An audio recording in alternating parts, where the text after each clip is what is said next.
Bonjour, vous avez vu comme moi ce matin l'article de la Voix du Nord du maire de Frévent concernant la construction du nouveau CIS et le fait de trouver un terrain. Donc comme à son habitude, bien évidemment, il est dans la polémique. Moi, mon objectif, ce n'est pas de rajouter de la polémique à la polémique, c'est juste de rappeler point par point ses propos, d'argumenter de façon factuelle et puis de lui rappeler que lorsque l'on parle avant de parler, il faut tourner cette fois sa langue dans sa bouche. Alors, 5 points qui ont été abordés par lui et que je vais argumenter. Premièrement, il dit qu'il ne faut pas aller chercher de terres agricoles ailleurs.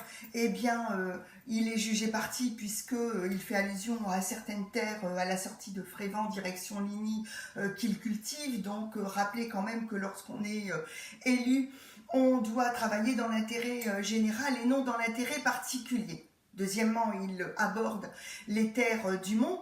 Là aussi, Monsieur Terré est le seul locataire des propriétaires du Mont au niveau des terres, qu'il a délibéré le 8 avril 2016 pour acheter la ferme du Mont qui effectivement est sur une superficie de 10 000 mètres carrés et que cette délibération donc a été votée le 8 avril 2016 pour un montant de 95 000 euros qu'il a pris à tâche auprès d'un bailleur social pour y faire des logements et que ce bailleur, lorsqu'il a fait des études de sol et de sous-sol, a découvert que le terrain était inondé régulièrement et que s'il fallait construire, on devait mettre des pieux de 14 mètres de profondeur pour faire tenir les fondations. Bien évidemment, il y a une présence de nappe phréatique importante. Et puis, il y a une sortie difficile sur une voie communale, ce n'est pas une voie départementale. La zone est urbanisée et donc il y a des risques de blocage en cas d'organisation de manifestations. Voilà. Troisièmement, Monsieur le maire parle des friches, de la friche Bricard. Là aussi, quel est le propriétaire de la friche Bricard? Ce n'est autre que Monsieur le maire, qui est le cousin de Monsieur Terré. Donc là aussi, il y a un mélange d'intérêts personnels et d'intérêts politiques. C'est un site qui est industriel, qui est fortement pollué par l'utilisation d'acide et de mercure, qu'il y a la présence du château de Cercamps à proximité, donc il peut y avoir des problèmes de gêne de sortie en cas de manifestation festive. Quatrièmement, Monsieur le maire aborde également le terrain de la gare. Effectivement, c'est un terrain qui est, comment dirais-je, d'une superficie de 44 000 mètres carrés, qui a été valorisé par les domaines à hauteur de 240 000 euros. Rappelez quand même qu'il y a eu des coulées de boue en octobre 2015 et qu'il faudrait que la mairie, à sa charge, construise un bassin de rétention qui coûterait entre 50 et 60 000 euros.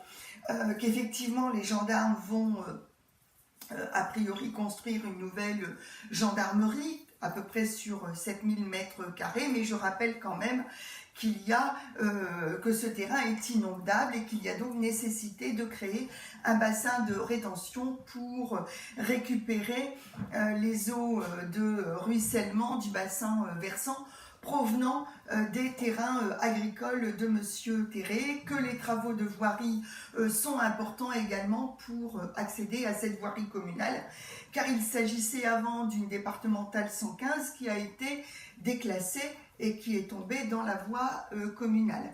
Donc qu'il n'y a pas de sortie vers une départementale, que la zone est fortement urbanisée et que la sortie peut être difficile lors d'une manifestation festive, par exemple le 1er avril, avec la brocante des plaisirs du Chineur qui est organisée là-bas.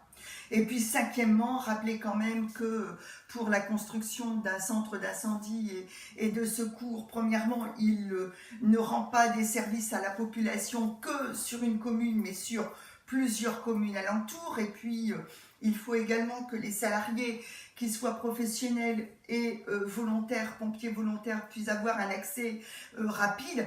Je rappelle qu'à plus de 80%, on fait des assistances à population et que 10 minutes de perdu pour arriver de son habitation à son lieu de centre d'incendie et de secours. C'est 10 minutes d'intervention reculée auprès de la population.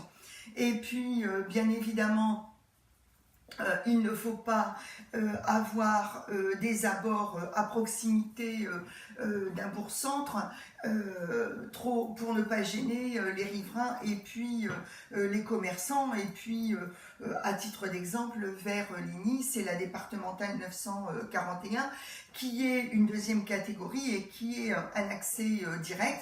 Il n'y a pas de blocage en cas de manifestation et donc pas de gêne pour les riverains. Voilà mes arguments très factuels pour ces considérations personnelles de Monsieur Terré. À bientôt, au revoir.